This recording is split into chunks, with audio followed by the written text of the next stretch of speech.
Hello, guys. Hello, everyone.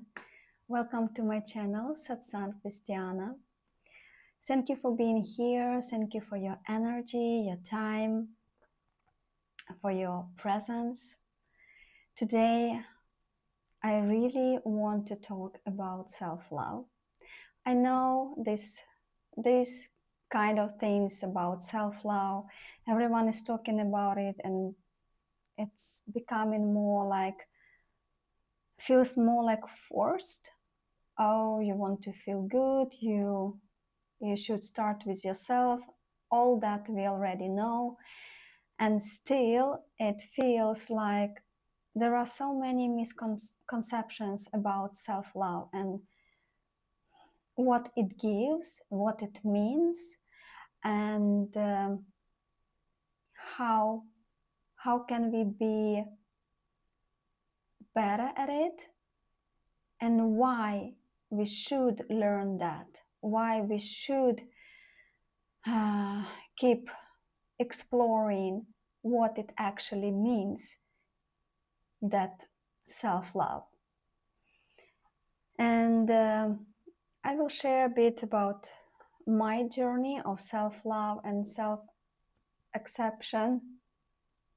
And probably you are like me, and probably you will relate to that as well. So I really hope this message, I pray for it, I set intention, this message to find those who can relate to the situation I will speak about, and those who need to hear that.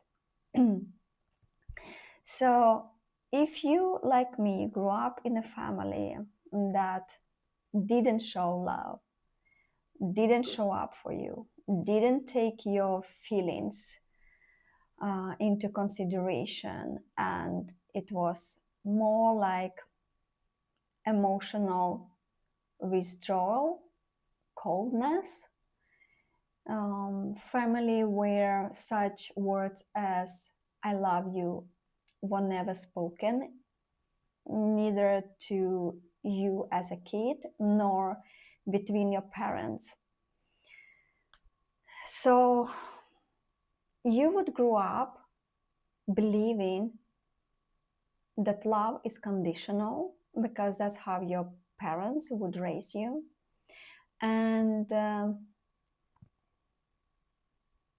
you probably had a long journey already to unlearn that and to learn what it means to love someone unconditionally, and to accept love and to recognize love. Because usually such people who have this traumatic experience from their childhood, they end up in a relationship where partner would be either narcissist or emotionally distant, avoidant type of people, and you would probably overgive, try to people please, try to give, believing that as more you are giving, as better it is. And in the end, you would feel just exhausted because you would fill up someone else's cup and not to take care of yourself. And that's exactly how I experienced for many years my relationship with myself. And until I went through divorce, and I really had deep transformation of my life. I did introspection of everything I was taught about love and what I believed a relationship should be like and what I believed love should be like. And I noticed one thing. Mm, I mean, I'm on a spiritual journey for quite a long time. It's been more than 15 years with different practices. And I've been in Reiki healing for 10 years and became master teacher Reiki. And at some point, I stopped doing that. There is a reason for that, and I can explain that maybe in some other video if it will be interesting. So I tried many spiritual, energetic practices, healing, reading books, self-help books, and so it was quite a long journey. And what I realized after this latest deep transformation in my life, that all my problems came from not pouring the same attention, love to myself as I would do that for others. Like I would be for others anytime they need me, their priorities or um,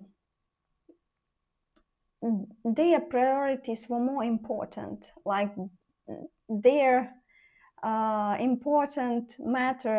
important things mattered more than my own, and I could like push myself a little harder when it needed to be pushed, or I would be very understanding for some other people's needs, neglecting my own. So what I started to do, I start to learn what it really means to love yourself, and because those things that people mostly are talking about, like self-love, spoiling yourself with, I don't know, stuff, clothes, treatments, massages, I don't know, wherever. And for me, it was a bit artificial, and I didn't consider that as self-love, even though, of course, we all need to do that, but it shouldn't be the only way how you would take care of yourself and to show yourself and to give yourself that self-love, right? So I started to explore that quite deep, and I came to the conclusion that self-love, it's about learning to say no, so you don't say yes in cost of your own needs, and in cost of yourself. Setting healthy boundaries with people, and discipline in some areas. I became more disciplined in some things that were good for my health, like what I would eat, exercising, and to do better, healthier choices for myself. And that I consider being as a self-love act. And all that self-love actually comes from you discovering yourself. And self-love, it also discovering your triggers, meeting your shadow, especially your shadow. Yeah, first you need to reclaim your power. You need to reclaim, you need to understand your good sides and to be proud of that. But also it's important to meet your shadow in a way that I see this fear, I see this unhealthy, destructive pattern, dysfunctional pattern in my life. I see that I am self-sabotaging in some areas in my life, in some situations, and I'm willing not to escape it, but I'm willing to look at it and to do differently. And that is self-love for me. Like really, this is self-love, because how can we talk about self-love if I'm not ready to accept my shadow? And I am both. I am a shadow and I am a light. And I wouldn't be able even to recognize my light if I wouldn't be able to see my shadow, right? We grow and we learn ourselves, and God learns through humans by this duality, black and white. That's how we know what's wrong, what's bad. So for me, meeting my shadow, it's an invitation to grow. It's an invitation for my soul to grow. So self-love, it's honestly meeting yourself wherever you are in life today and making an intention, making a clear decision. I don't want that to be any longer in my life. I am willing to let go. I am willing to be a new version of me where I am mature enough to recognize my patterns and not to escape them, or not to be triggered by my fears, but actually to face it, to work on it. Usually those triggers that you meet, it's those dark parts that comes from traumatic experiences in your life that you need to meet. You need to give love to that part of yourself. That's why it's showing up in your life. That's why you would have those patterns in your life. So you can meet that dark side, put light on it, give love to that, to go to the root of your trigger and to find out when it started, how it started, why it started, what part of me felt hurt in the moment, so I needed to defend myself. But that defense mechanism is not serving for me anymore. I need to change it. I need to face it. So that is self-love for me, pure self-love. Because if I cannot accept the whole of my existence, of my being, then my love is conditional, right? If I am, for instance, focusing, it's good to focus on your good sides, on your bright sides, on your strong sides, but it should be also it's very like a thin line, if you understand what I mean. It's like a thin line between ego and being humble, you know, like I see my strength, I see what I am good at, but I am humble because I also see that I have my shadow, I have my ego, and I have many things that I still can work on to grow. And also, what I am thinking, sometimes I hear the message from other spiritual teachers, like to be better. You need to work on yourself so you becoming better.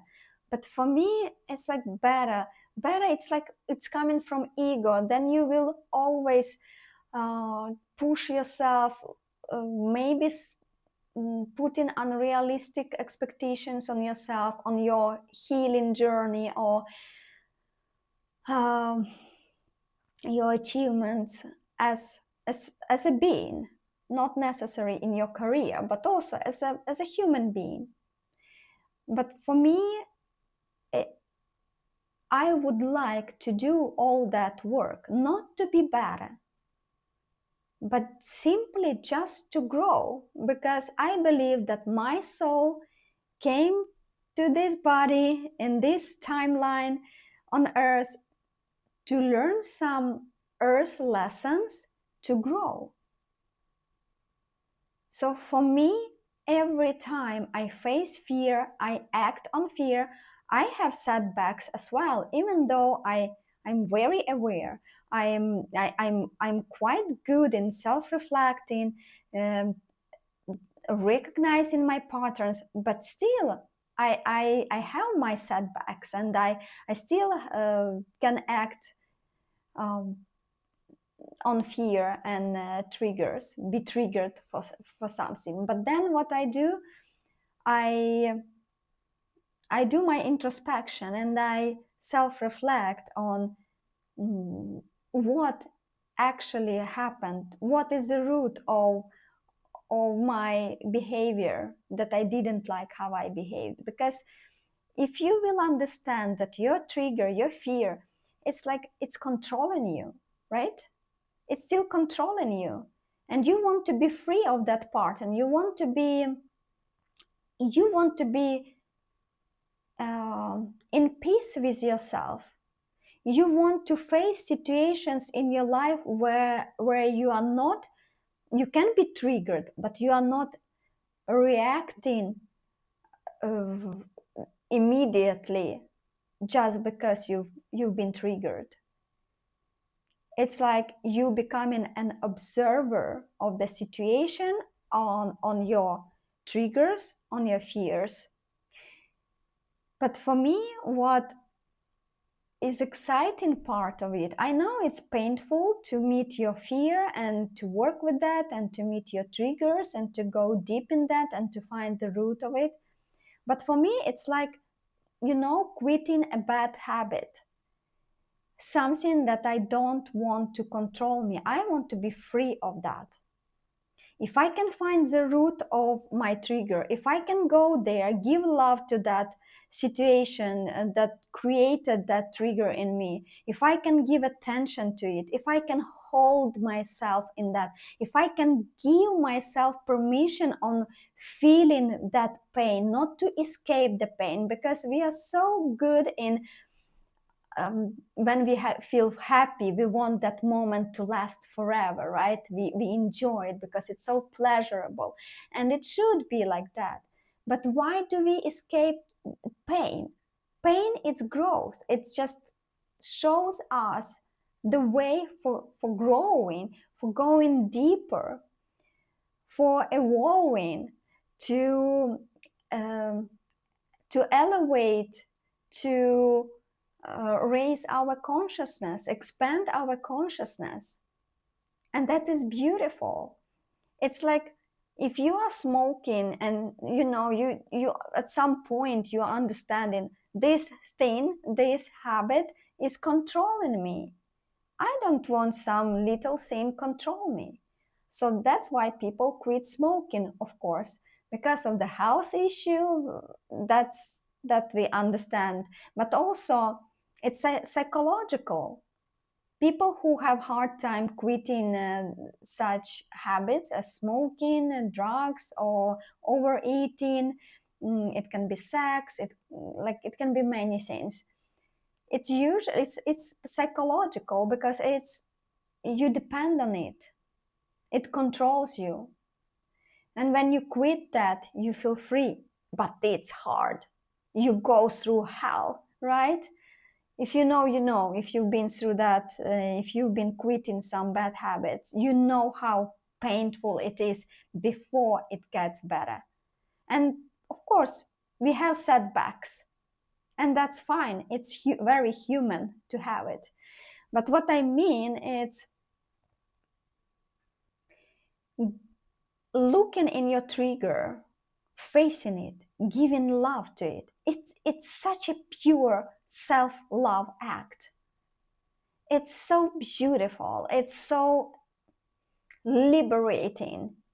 You are liberating yourself every time when you facing it, when you are not escaping because it's painful.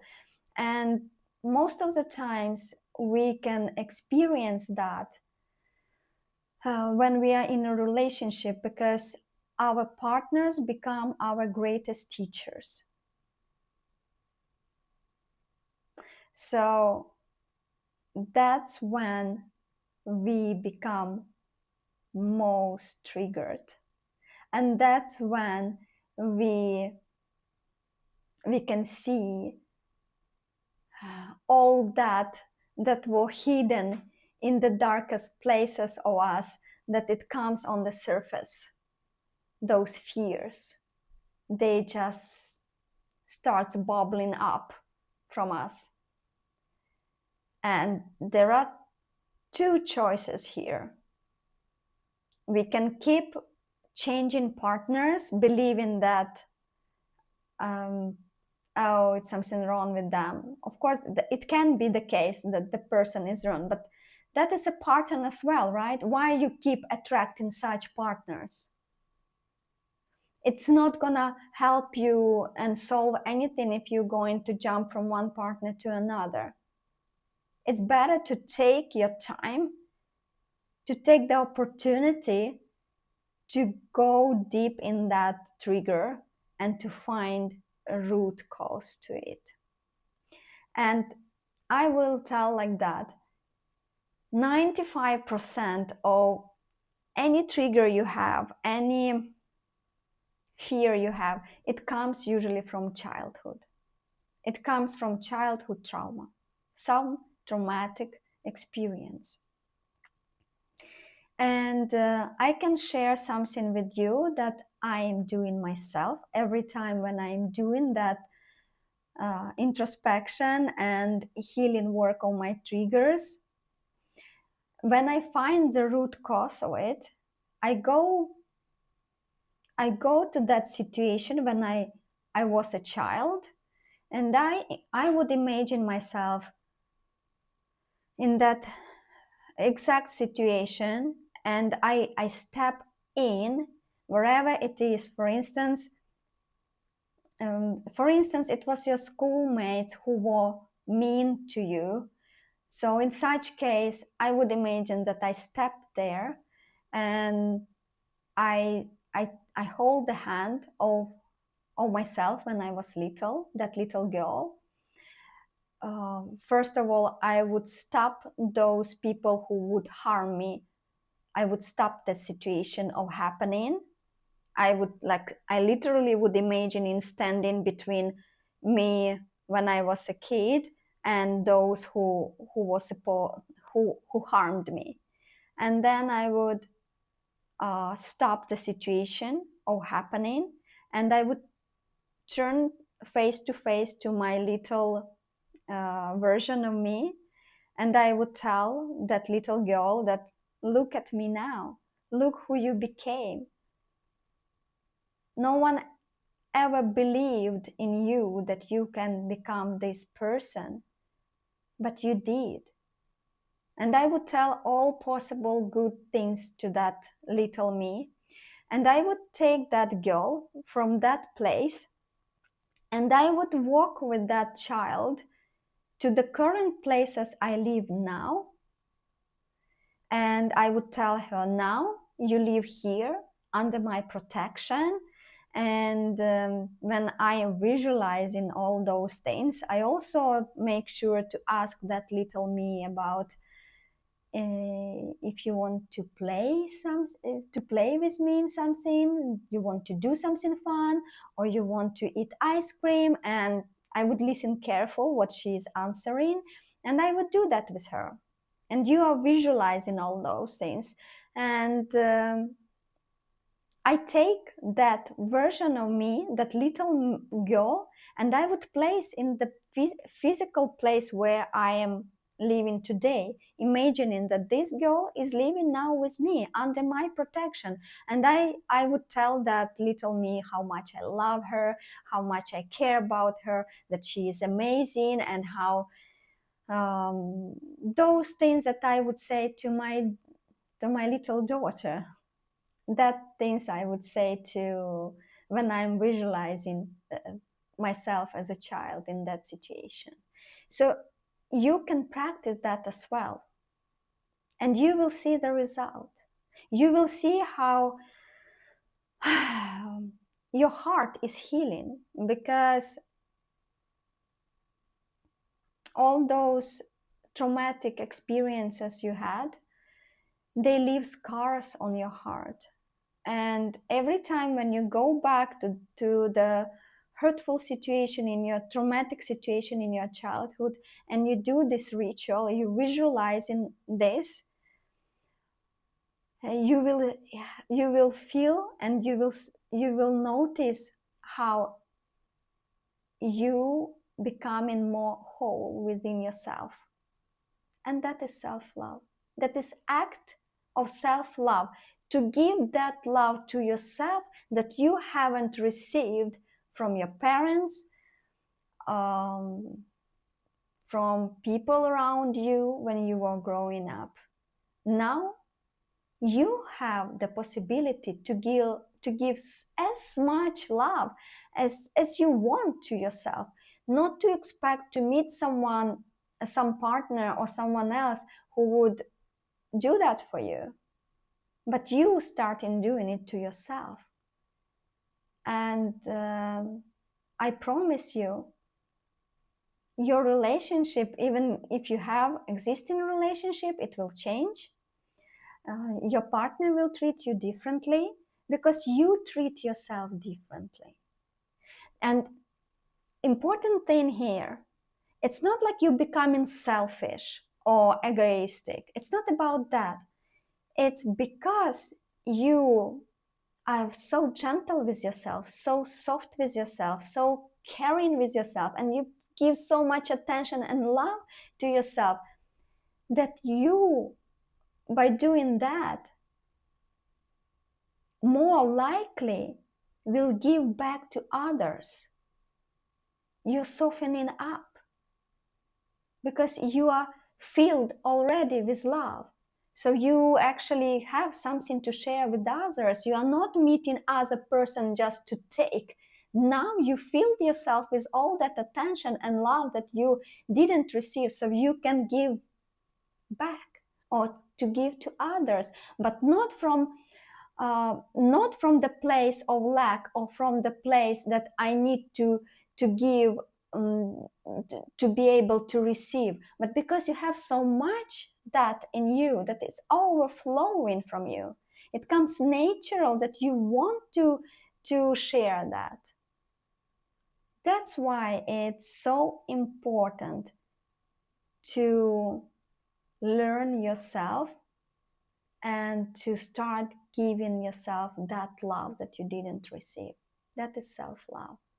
To do the introspection, to meet your shadow, your triggers, and to meet life with new eyes, to look at life with eyes that are full of life, full of love. And your vibrations will change. You will more receptive, and you will be more in a state of receiving also. It will be more easier for you to receive love from others. So this was message for today. Please let me know if it resonated with you, and please share your story. What is your act of self-love? Thank you for being here. Thank you for watching this video. Please like this video if it resonated with you, subscribe, and I see you in the next one. Bye.